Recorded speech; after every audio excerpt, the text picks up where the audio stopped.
Hello friends, welcome to Abi's world. PSC മുൻവർഷങ്ങളിൽ driver പരീക്ഷകളിൽ ചോദിച്ച ചോദ്യങ്ങളും അവയുടെ ഉത്തരങ്ങളുമാണ് ഇന്നത്തെ ക്ലാസ്സിൽ നമ്മൾ പഠിക്കാൻ പോകുന്നത്.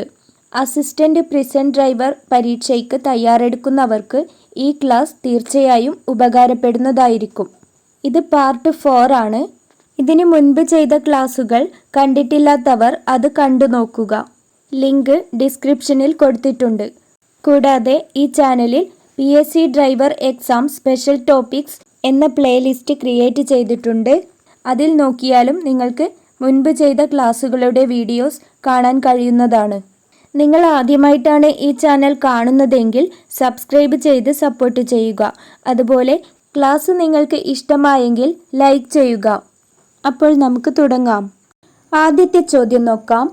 12,000 കിലോ അൺലോഡഡ് വെയ്റ്റുള്ള റോഡ് റോളർ ഏതു വിഭാഗം വാഹനത്തിൽ വരും? 12,000 കിലോ അൺലോഡഡ് വെയ്റ്റുള്ള റോഡ് റോളർ ഏതു വിഭാഗം വാഹനത്തിൽ വരും? ഇവിടെ ആൻസർ ആയിട്ട് വരുന്നത് ഓപ്ഷൻ സി ആണ്, മീഡിയം ഗുഡ്സ് വാഹനം. മീഡിയം ഗുഡ്സ് വാഹനം എന്ന വിഭാഗത്തിലാണ് 12,000 കിലോ അൺലോഡഡ് വെയ്റ്റുള്ള റോഡ് റോളർ വരുന്നത്. അടുത്ത ചോദ്യം നോക്കാം. ചരക്കു കയറ്റുന്നതും ഗ്രോസ് വെഹിക്കിൾ വെയ്റ്റ് 12,000 കിലോയ്ക്ക് മുകളിലുള്ള വാഹനങ്ങൾ ഡാഷ് കാറ്റഗറി വാഹനങ്ങൾ എന്ന നിർവചനത്തിൽ വരുന്നു. ചരക്കു കയറ്റുന്നതും ഗ്രോസ് വെഹിക്കിൾ വെയ്റ്റ് 12,000 കിലോയ്ക്ക് മുകളിലുള്ള വാഹനങ്ങൾ ഡാഷ് കാറ്റഗറി വാഹനങ്ങൾ എന്ന നിർവചനത്തിൽ വരുന്നു. ആൻസർ ഓപ്ഷൻ എ ആണ്, N3. അടുത്ത ചോദ്യം. അപകട സാധ്യത നിറഞ്ഞ ചരക്ക് അഥവാ ഹസാർഡസ് ഗുഡ്സ് കയറ്റുന്ന ട്രാൻസ്പോർട്ട് വാഹനങ്ങൾ ഓടിക്കുന്നതിനുള്ള ലൈസൻസ് പുതുക്കി നൽകുന്ന കാലാവധി. അപകട സാധ്യത നിറഞ്ഞ ചരക്ക് കയറ്റുന്ന ട്രാൻസ്പോർട്ട് വാഹനങ്ങൾ ഓടിക്കുന്നതിനുള്ള ലൈസൻസ് പുതുക്കി നൽകുന്ന കാലാവധി എത്രയാണ്? ആൻസർ ഓപ്ഷൻ ബി ആണ്, 3 വർഷം. 3 വർഷമാണ് അപകട സാധ്യത നിറഞ്ഞ ചരക്ക് കയറ്റുന്ന ട്രാൻസ്പോർട്ട് വാഹനങ്ങൾ ഓടിക്കുന്നതിനുള്ള ലൈസൻസ് പുതുക്കി നൽകുന്ന കാലാവധി. അടുത്ത ചോദ്യം. ഡ്രൈവിംഗ് ലൈസൻസിന് അയോഗ്യത കൽപ്പിക്കാവുന്ന കുറ്റം. ഇവിടെ തന്നിരിക്കുന്നവയിൽ ഏതൊക്കെയാണ് ഡ്രൈവിംഗ് ലൈസൻസിന് അയോഗ്യത കൽപ്പിക്കാവുന്ന കുറ്റങ്ങൾ? ആൻസർ ഓപ്ഷൻ ഡി ആണ്, മുകളിൽ കൊടുത്തിരിക്കുന്നവയെല്ലാം.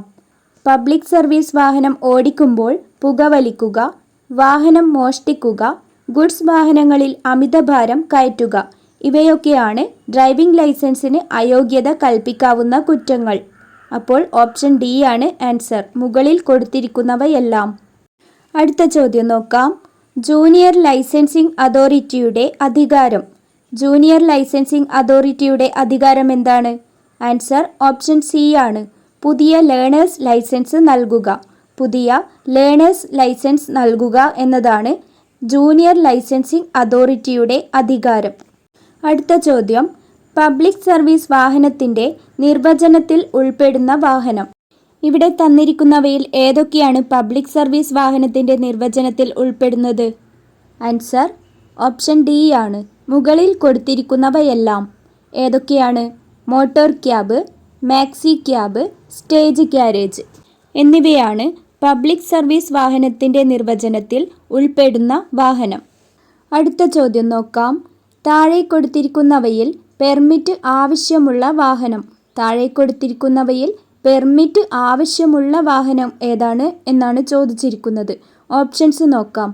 ആംബുലൻസ്, 3,000 കിലോയ്ക്ക് മുകളിൽ ഗ്രോസ് വെഹിക്കിൾ വെയ്റ്റ് ഇല്ലാത്ത ഗുഡ്സ് വാഹനങ്ങൾ, കേടുപാടുകൾ പരിഹരിക്കുന്നതിനായി കാലിയായി പോകുന്ന ട്രാൻസ്പോർട്ട് വാഹനങ്ങൾ, പ്രൈവറ്റ് സർവീസ് വാഹനങ്ങൾ. ഏതാണ് പെർമിറ്റ് ആവശ്യമുള്ള വാഹനം? ആൻസർ ഓപ്ഷൻ ഡി ആണ്, പ്രൈവറ്റ് സർവീസ് വാഹനങ്ങൾ. പ്രൈവറ്റ് സർവീസ് വാഹനങ്ങൾക്കാണ് പെർമിറ്റ് ആവശ്യമുള്ളത്. അടുത്ത ചോദ്യം. ഇ റിക്ഷയുടെ സർട്ടിഫിക്കറ്റ് ഓഫ് ഫിറ്റ്നസിൻ്റെ കാലാവധി. ഇ റിക്ഷയുടെ സർട്ടിഫിക്കറ്റ് ഓഫ് ഫിറ്റ്നസിൻ്റെ കാലാവധി എത്രയാണ്? ആൻസർ ഓപ്ഷൻ എ ആണ്, 3 വർഷം. 3 വർഷമാണ് ഇ റിക്ഷയുടെ സർട്ടിഫിക്കറ്റ് ഓഫ് ഫിറ്റ്നസിൻ്റെ കാലാവധി. അടുത്ത ചോദ്യം നോക്കാം.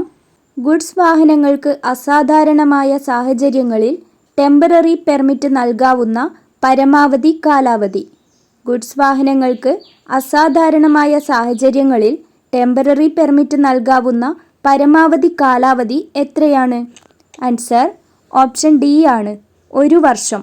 1 വർഷമാണ് ഗുഡ്സ് വാഹനങ്ങൾക്ക് അസാധാരണമായ സാഹചര്യങ്ങളിൽ ടെമ്പററി പെർമിറ്റ് നൽകാവുന്ന പരമാവധി കാലാവധി. അടുത്ത ചോദ്യം, ഡേഷ് വയസ്സുവരെയുള്ള കുട്ടികൾ ഒരു ഉചിതമായ ചൈൽഡ് റിസ്ട്രെയിൻറ്റ് സിസ്റ്റത്തിലാണ് ഇരിക്കുന്നതെന്ന് ഡ്രൈവർ ഉറപ്പുവരുത്തേണ്ടതാണ്. ഏതാണ് ഇവിടെ ആൻസറായിട്ട് വരുന്നത്? ഇവിടെ ആൻസറായിട്ട് വരുന്നത് ഓപ്ഷൻ സി ആണ്, 12 വയസ്സ്. 12 വയസ്സുവരെയുള്ള കുട്ടികൾ ഒരു ഉചിതമായ ചൈൽഡ് റിസ്ട്രെയിൻറ്റ് സിസ്റ്റത്തിലാണ് ഇരിക്കുന്നതെന്ന് ഡ്രൈവർ ഉറപ്പുവരുത്തേണ്ടതാണ്. അടുത്ത ചോദ്യം നോക്കാം.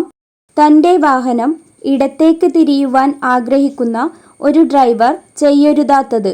തൻ്റെ വാഹനം ഇടത്തേക്ക് തിരിയുവാൻ ആഗ്രഹിക്കുന്ന ഒരു ഡ്രൈവർ ചെയ്യരുതാത്തത് താഴെ തന്നിരിക്കുന്നവയിൽ ഏതാണ്? ഇവിടെ ആൻസറായിട്ട് വരുന്നത് ഓപ്ഷൻ എ ആണ്. സ്ലിപ്പ് ലൈൻ കൊടുത്തിട്ടുണ്ടെങ്കിൽ അതിലൂടെ വാഹനം ഓടിക്കരുത്. സ്ലിപ്പ് ലൈൻ കൊടുത്തിട്ടുണ്ടെങ്കിൽ അതിലൂടെ വാഹനം ഓടിക്കരുത്. അടുത്ത ചോദ്യം, പെഡസ്ട്രിയൻ ക്രോസിങ്ങിലും അതിനു മുൻപുള്ള ഡാഷ് മീറ്ററിലും വാഹനം നിർത്തരുത്.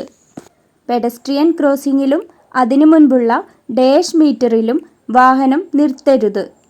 ഇവിടെ ഏതാണ് ആൻസറായിട്ട് വരുന്നത്? Option C 5. പെഡസ്ട്രിയൻ ക്രോസിങ്ങിലും അതിനു മുൻപുള്ള 5 മീറ്ററിലും വാഹനം നിർത്തരുത്. അടുത്ത ചോദ്യം, മദ്യപിച്ച് വാഹനമോടിച്ചാൽ ആദ്യത്തെ കുറ്റത്തിനുള്ള പിഴ തുക. മദ്യപിച്ച് വാഹനമോടിച്ചാൽ ആദ്യത്തെ കുറ്റത്തിനുള്ള പിഴ തുക എത്രയാണ്? ആൻസർ ഓപ്ഷൻ എ ആണ്, 10,000 രൂപ. മദ്യപിച്ച് വാഹനമോടിച്ചാൽ ആദ്യത്തെ കുറ്റത്തിനുള്ള പിഴ തുകയാണ് 10,000 രൂപ. അടുത്ത ചോദ്യം നോക്കാം. വാഹനമോടിക്കാൻ മാനസികമായോ ശാരീരികമായോ അനുയോജ്യമല്ലാത്തപ്പോൾ മോട്ടോർ വാഹനം ഓടിച്ചാൽ ആദ്യത്തെ കുറ്റത്തിനുള്ള പിഴത്തുക. വാഹനം ഓടിക്കാൻ മാനസികമായോ ശാരീരികമായോ അനുയോജ്യമല്ലാത്തപ്പോൾ മോട്ടോർ വാഹനം ഓടിച്ചാൽ ആദ്യത്തെ കുറ്റത്തിനുള്ള പിഴത്തുക എത്രയാണ്? ഇവിടെ ആൻസറായിട്ട് വരുന്നത് ഓപ്ഷൻ ബി ആണ്, 1000 രൂപ.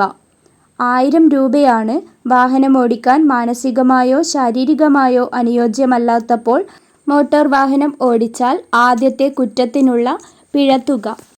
അടുത്ത ചോദ്യം, സ്റ്റാർട്ടർ മോട്ടോർ ഇൻറ്റേർണൽ കമ്പസ്റ്റൻ എഞ്ചിൻ്റെ ഏത് ഭാഗത്തെയാണ് കറക്കുന്നത്? സ്റ്റാർട്ടർ മോട്ടോർ ഇൻറ്റേർണൽ കമ്പസ്റ്റൻ എഞ്ചിൻ്റെ ഏത് ഭാഗത്തെയാണ് കറക്കുന്നത്? ഇവിടെ ആൻസറായിട്ട് വരുന്നത് ഓപ്ഷൻ സി ആണ്, ഫ്ലൈ വീൽ. അടുത്ത ചോദ്യം, ഫ്ലൈ വീലിനോട് ഡാഷ് ചേർന്ന് കറങ്ങിത്തുടങ്ങുന്ന അവസ്ഥയ്ക്കാണ് ബൈറ്റിംഗ് പോയിൻ്റ് എന്ന് പറയുന്നത്. ഫ്ലൈ വീലിനോട് ഡാഷ് ചേർന്ന് കറങ്ങിത്തുടങ്ങുന്ന അവസ്ഥയ്ക്കാണ് ബൈറ്റിംഗ് പോയിൻ്റ് എന്ന് പറയുന്നത്. ആൻസർ ഓപ്ഷൻ ബി ആണ്, ക്ലച്ച് ഡിസ്ക്.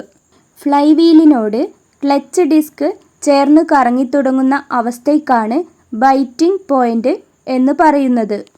അടുത്ത ചോദ്യം നോക്കാം. വാഹനം ഓടിക്കുമ്പോൾ മുന്നിൽ കാണുന്ന കാര്യം തലച്ചോറിലെത്തി തീരുമാനമെടുത്ത് അത് നടപ്പിലാക്കാൻ കാൽ ബ്രേക്കിലെത്താൻ എടുക്കുന്ന സമയത്തെ ഡാഷ് എന്നു പറയുന്നു. വാഹനമോടിക്കുമ്പോൾ മുന്നിൽ കാണുന്ന കാര്യം തലച്ചോറിലെത്തി തീരുമാനമെടുത്ത് അത് നടപ്പിലാക്കാൻ കാൽ ബ്രേക്കിലെത്താൻ എടുക്കുന്ന സമയത്തെ എന്താണ് പറയുന്നത് എന്നാണ് ഇവിടെ ചോദിച്ചിരിക്കുന്നത്. ഇവിടെ ആൻസറായിട്ട് വരുന്നത് ഓപ്ഷൻ ബി ആണ്, റിയാക്ഷൻ ടൈം. അടുത്ത ചോദ്യം, റോഡ് യൂസർ എന്ന നിർവചനത്തിൽ ഉൾപ്പെടുന്നവ. റോഡ് യൂസർ എന്ന നിർവചനത്തിൽ ഉൾപ്പെടുന്നവ ഏതൊക്കെയാണ് എന്നാണ് ഇവിടെ ചോദിച്ചിരിക്കുന്നത്. ഇവിടെ തന്നിരിക്കുന്നവയിൽ ഏതൊക്കെയാണ് റോഡ് യൂസർ എന്ന നിർവചനത്തിൽ ഉൾപ്പെടുന്നവ? ആൻസർ ഓപ്ഷൻ ഡി ആണ്, മുകളിൽ കൊടുത്തിരിക്കുന്നവയെല്ലാം. ഏതൊക്കെയാണ്? ഡ്രൈവർ, വാഹനത്തിൽ യാത്ര ചെയ്യുന്നവർ, കാൽനടക്കാർ. ഡ്രൈവർ, വാഹനത്തിൽ യാത്ര ചെയ്യുന്നവർ, കാൽനടക്കാർ ഇവരൊക്കെയാണ് റോഡ് യൂസർ എന്ന നിർവചനത്തിൽ ഉൾപ്പെടുന്നവ. അടുത്ത ചോദ്യം, ട്രാഫിക് കൺട്രോൾ സിഗ്നലിലെ ചുവന്ന ലൈറ്റ് മിന്നിപ്രകാശിച്ചാൽ ലൈറ്റിന് അഭിമുഖമായി വരുന്ന വാഹനങ്ങൾ. ട്രാഫിക് കൺട്രോൾ സിഗ്നലിലെ ചുവന്ന ലൈറ്റ് മിന്നിപ്രകാശിച്ചാൽ ലൈറ്റിന് അഭിമുഖമായി വരുന്ന വാഹനങ്ങൾ. ആൻസർ ഓപ്ഷൻ സി ആണ്, നിർത്തി യാത്രക്കാർക്കും മേജർ റോഡിലെ വാഹനങ്ങൾക്കും മുൻഗണന നൽകി സിഗ്നൽ കടന്നുപോകാം. നിർത്തി യാത്രക്കാർക്കും മേജർ റോഡിലെ വാഹനങ്ങൾക്കും മുൻഗണന നൽകി സിഗ്നൽ കടന്നുപോകാം. അടുത്ത ചോദ്യം നോക്കാം. സൈറനോ ഫ്ലാഷ് ലൈറ്റുകളോ പ്രവർത്തിച്ചു നിൽക്കുന്ന എമർജൻസി വാഹനത്തിൽ നിന്നും അവയിലെ ജീവനക്കാർ ആവശ്യപ്പെട്ടാൽ മറ്റു വാഹനങ്ങൾ പാലിക്കേണ്ട ചുരുങ്ങിയ അകലം. സൈറനോ ഫ്ലാഷ് ലൈറ്റുകളോ പ്രവർത്തിച്ചു നിൽക്കുന്ന എമർജൻസി വാഹനത്തിൽ നിന്നും അവയിലെ ജീവനക്കാർ ആവശ്യപ്പെട്ടാൽ മറ്റു വാഹനങ്ങൾ പാലിക്കേണ്ട ചുരുങ്ങിയ അകലം എത്രയാണ് എന്നാണ് ഇവിടെ ചോദിച്ചിരിക്കുന്നത്. ആൻസർ ഓപ്ഷൻ സി ആണ്, 50 മീറ്റർ. അടുത്ത ചോദ്യം. ഫോഗ് ലൈറ്റ് ഉപയോഗിച്ച് വാഹനമോടിക്കുമ്പോൾ ചെയ്യരുതാത്ത കാര്യം. ഫോഗ് ലൈറ്റ് ഉപയോഗിച്ച് വാഹനമോടിക്കുമ്പോൾ ചെയ്യരുതാത്ത കാര്യം. ആൻസർ ഓപ്ഷൻ ബി ആണ്, ഹെഡ്ലൈറ്റ് ഓൺ ചെയ്ത് ഹൈ ബീമിൽ ഇടണം. ഹെഡ്ലൈറ്റ് ഓൺ ചെയ്ത് ഹൈ ബീമിൽ ഇടണം. ഇത് ഫോഗ് ലൈറ്റ് ഉപയോഗിച്ച് വാഹനമോടിക്കുമ്പോൾ ചെയ്യരുതാത്ത കാര്യമാണ്. അടുത്ത ചോദ്യം നോക്കാം. ഹിൽ ഡ്രൈവിങ്ങിൽ ചെയ്യരുതാത്ത കാര്യം. ഹിൽ ഡ്രൈവിങ്ങിൽ ചെയ്യരുതാത്ത കാര്യം ഏതാണ് എന്നാണ് ഇവിടെ ചോദിച്ചിരിക്കുന്നത്. ആൻസർ ഓപ്ഷൻ ഡി ആണ്, ഇറക്കം ഇറങ്ങുമ്പോൾ വാഹനം ന്യൂട്രലിൽ ഓടിക്കുക. ഇറക്കം ഇറങ്ങുമ്പോൾ വാഹനം ന്യൂട്രലിൽ ഓടിക്കുക. ഇതാണ് ഹിൽ ഡ്രൈവിങ്ങിൽ ചെയ്യരുതാത്ത കാര്യം. കയറ്റം കയറി വരുന്ന വാഹനങ്ങൾക്ക് മുൻഗണന നൽകുക. വളവുകളിൽ ഓവർടേക്ക് ചെയ്യരുത്. വളവുകളിൽ ഹോൺ മുഴക്കണം. ഇവയൊക്കെയാണ് ഹിൽ ഡ്രൈവിങ്ങിൽ ചെയ്യേണ്ടുന്ന കാര്യങ്ങൾ. അടുത്ത ചോദ്യം നോക്കാം. ഡ്രൈവിങ്ങിൽ MSM എന്താണ് സൂചിപ്പിക്കുന്നത്? ഡ്രൈവിങ്ങിൽ MSM എന്താണ് സൂചിപ്പിക്കുന്നത് എന്നാണ് ഇവിടെ ചോദിച്ചിരിക്കുന്നത്. ആൻസറായിട്ട് വരുന്നത് ഓപ്ഷൻ എ ആണ്, കണ്ണാടി, സിഗ്നൽ, വിദഗ്ധമായ നടപടി. ഡ്രൈവിങ്ങിൽ MSM സൂചിപ്പിക്കുന്നത് എന്താണ്? കണ്ണാടി, സിഗ്നൽ, വിദഗ്ധമായ നടപടി. അടുത്ത ചോദ്യം. കേരളത്തിലെ റോഡുകളിൽ മോട്ടോർ സൈക്കിൾ ഓടിക്കാൻ അനുവദിച്ചിട്ടുള്ള പരമാവധി വേഗത. കേരളത്തിലെ റോഡുകളിൽ മോട്ടോർ സൈക്കിൾ ഓടിക്കാൻ അനുവദിച്ചിട്ടുള്ള പരമാവധി വേഗത എത്രയാണ്?